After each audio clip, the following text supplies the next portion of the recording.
안녕하세요. 한올심리상담센터입니다. 게임을 오래 하면 다 중독일까요? 아니면 원래 잘 몰입하는 기질일 수도 있을까요? 많은 부모님들이 바로 이 지점에서 가장 헷갈려 하십니다. 오늘 영상에서는 아이가 게임을 좋아하는 이유가 집중력이 좋은 기질인지 아니면 이미 도움 신호가 나온 상태인지 부모가 집에서 바로 구분할 수 있는 기준을 알려드릴게요.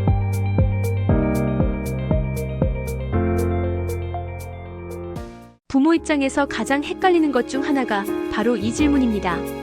우리 아이 게임에 몰입을 잘하는 걸까? 아니면 이미 중독인 걸까? 겉으로 보면 둘은 거의 비슷해 보입니다.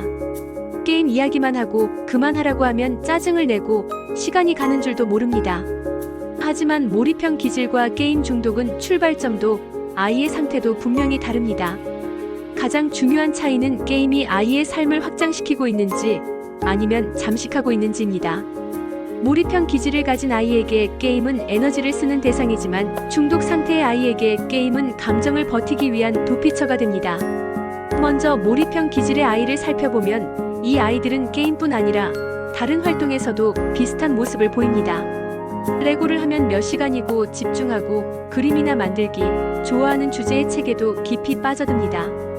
게임을 할 때도 감정이 비교적 안정적이고 끝나고 나면 일상으로 돌아오는 회복력이 있습니다. 게임을 못하게 되면 아쉬워할 수는 있지만 극단적인 분노나 불안으로 이어지지는 않습니다.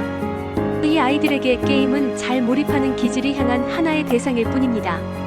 반면 게임 중독 상태의 아이는 게임 외의 세계에 대한 관심이 급격히 줄어듭니다. 예전에 좋아하던 활동들이 하나둘 사라지고 대화 주제도 거의 게임으로만 좁아집니다. 게임을 하지 못하는 상황이 오면 단순한 짜증을 넘어 불안, 분노, 우울이 강하게 나타납니다.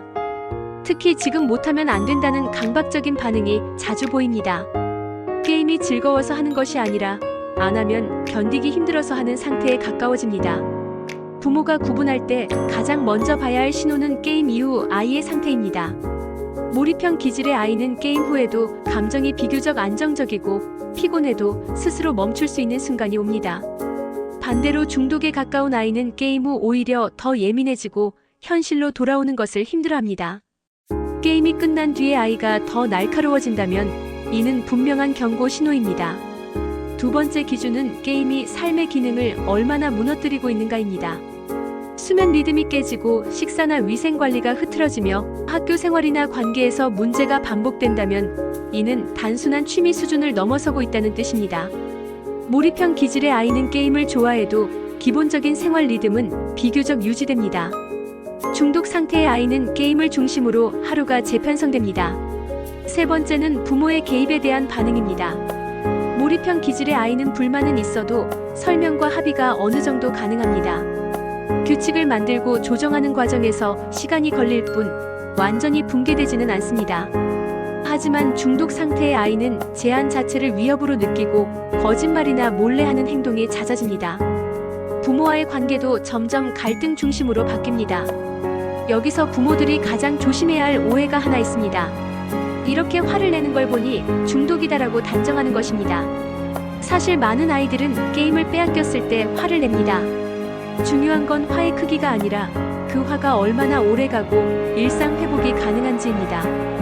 감정이 빠르게 가라앉고 다시 다른 활동으로 전환된다면 몰입형 기질일 가능성이 큽니다. 하지만 감정 폭발이 반복되고 하루 전체를 망칠 정도라면 중독을 의심해볼 필요가 있습니다.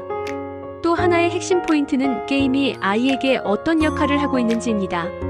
몰입형 기질의 아이에게 게임은 즐거움과 성취를 주는 활동입니다. 반면 중독 상태의 아이에게 게임은 불안, 외로움, 스트레스를 잠시 잊게 해주는 유일한 수단이 됩니다. 현실에서 힘든 일이 생길수록 게임 시간이 늘어난다면 그건 중독의 방향으로 가고 있다는 신호입니다.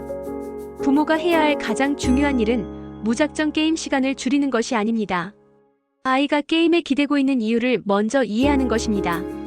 몰입형 기질이라면 그 에너지를 다른 영역으로 확장시켜주는 것이 필요하고 중독이라면 게임 외에 감정을 버틸 수 있는 다른 안전한 통로를 만들어줘야 합니다.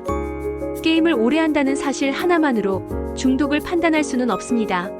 아이의 감정 상태, 생활 리듬, 관계, 그리고 게임이 삶에서 차지하는 위치를 함께 보셔야 합니다. 이 기준으로 바라보면 부모님들도 어느 순간 아, 우리 아이는 몰입형 기질이구나. 혹은 지금은 도움이 필요한 상태구나를 분명히 느끼게 되실 겁니다. 영상을 시청해주셔서 감사합니다.